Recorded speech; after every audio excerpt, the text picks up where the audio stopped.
जय श्री राम। श्री राम जय राम, जय जय राम।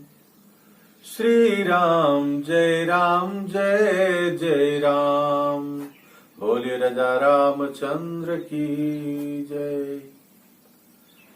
संपूर्ण श्री रामचरितमानस में बड़भागी, अति बड़भागी, अतिशय बड़भागी और परम बड़भागी जैसे पात्रों की चर्चा है। अब आगे हम बड़भागी की चर्चा करेंगे।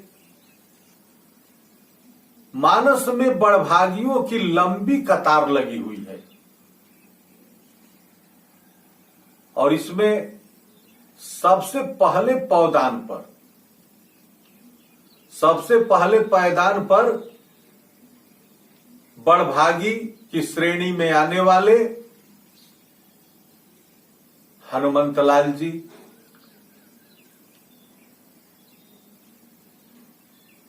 हनुमान सम नहीं बड़भागी, नहीं को राम चरण अनुरागी। हनुमान जी बड़भागी की श्रेणी में हैं,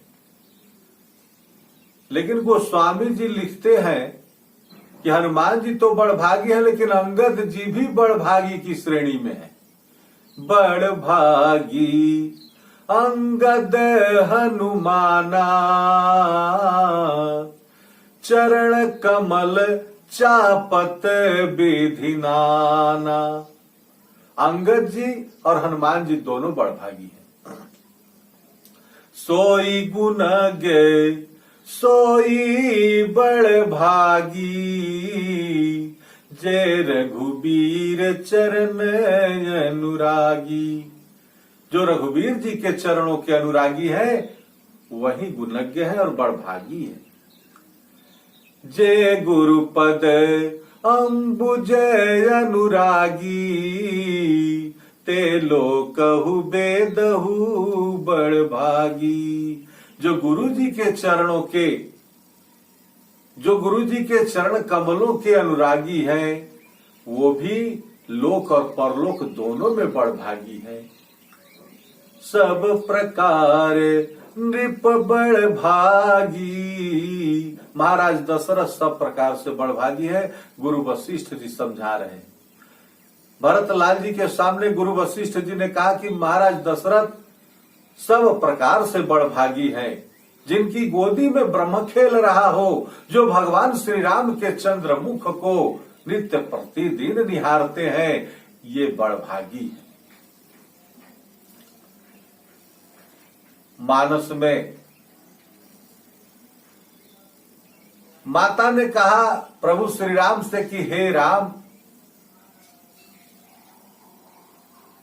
वन बड़भागी है, अवध तो अभागा हो गया। बड़भागी वन अवध अभागी, जय रघुवंश तिलक तुम त्यागी। प्रभु श्री राम ने कहा हे माता, ये तो आपके विचार हैं, लेकिन मेरा विचार सुनो। सुनु जननी सोई सुत बड़भागी, जे पितु मातु बचन अनुरागी। हे माता, वह पुत्र बड़भागी है जो माता पिता के वचनों का अनुरागी है। गोस्वामी जी ने यहां चरणों का अनुरागी नहीं कहा, वचनों का अनुरागी कहा। अगर कहते गोस्वामी जी तो लिख सकते थे जे पितु मातु चरण अनुरागी भी लिख सकते थे और चौपाई की मात्रा पूरी हो जाती, लेकिन नहीं, यहां वचन अनुरागी यानी चरणों का अनुरागी नहीं। बहुत ऐसे पुत्र हैं जो दिन भर में माता पिता को खूब प्रणाम करेंगे, चरण छुएंगे, लेकिन माता पिता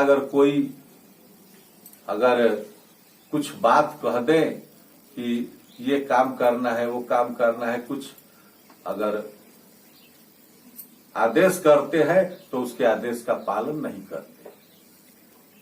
तो यहां वचनों का अनुरागी होना चाहिए। तो वह पुत्र बड़भागी है जो माता पिता के वचनों का अनुरागी है। जनकपुर में जितने भी जनकपुर वासी हैं भगवान का दर्शन कर रहे हैं, वहां समस्त राजागण भी गए हुए हैं, ऋषि महात्मा गए हुए हैं, संत लोग पधारे हुए हैं। वहां पर राग रोष द्वेष ईर्षा मद मोह वाले भी सब भरे हुए हैं, फिर भी भगवान का दर्शन कर रहे हैं। वहां सज्जन पुरुष हैं, वहां अच्छे विचारवान लोग हैं, लेकिन फिर भी भगवान का दर्शन कर रहे हैं, वो भी बड़भागी हैं। जब प्रभु वन में जाते हैं तो वन में रहने वाले जीव जंतु पेड़ पौधे पशु पक्षी नर नारी जितने भी जंगल में रहने वाले कोल भिल वनवासी हैं, सब भगवान का दर्शन कर रहे हैं और सब बड़भागी की श्रेणी में हैं। बड़भागियों की एक लंबी कतार लगी हुई है।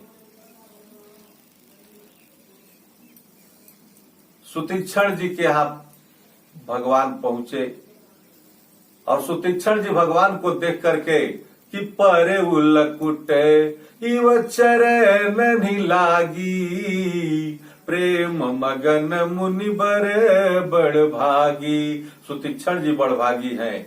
विभीषण जी की कुटिया पर हनुमान जी गए और हनुमान जी को देख करके विभीषण जी ने अपने आप को बड़भागी समझा और कहा कि तुम राम दीन अनुरागी आयहु मोहि करन बड़भागी।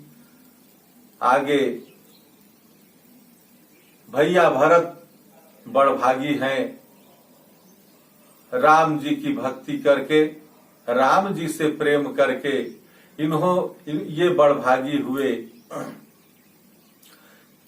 एहि विधि बसत भरत बिनु रागा चंचरीक जिमि चंपक बागा रमा बिलास राम अनुरागी तजत बमन जिमि जन बड़भागी। भरत लाल जी बड़भागी हैं और लखन लाल जी बड़भागी हैं। भरत लाल जी प्रमाणित कर रहे हैं कि लखन लाल जी बड़भागी हैं। अह धन्य लक्ष्मण बड़भागी राम पदार बिंदु अनुरागी। मानस में बड़भागियों की लंबी कतार बनते जा रही है। संपूर्ण मानस की कथा सुना रहे काघुसुंडी जी। गरुण जी का भ्रम दूर हुआ, संशय दूर हुआ और जब ये वैकुंठ लोक को जाने लगे हाथ जोड़ करके खड़ा हो गए। गरुड़ जी कहा कि पूरन काम राम अनुरागी तुम समतात न को बड़भागी। आप जैसा कोई बड़भागी नहीं है। आप पूर्ण काम है और राम जी के चरणों के अनुरागी हैं। आपसे बड़ा बड़भागी कोई नहीं। इस तरह से गरुड़ जी उनकी सराहना करते हुए वैकुंठ लोक को जा रहे हैं। बोले राजा रामचंद्र की जय। अगले वीडियो में अति बड़भागी, अतिशय बड़भागी और परम बड़भागी की चर्चा होगी।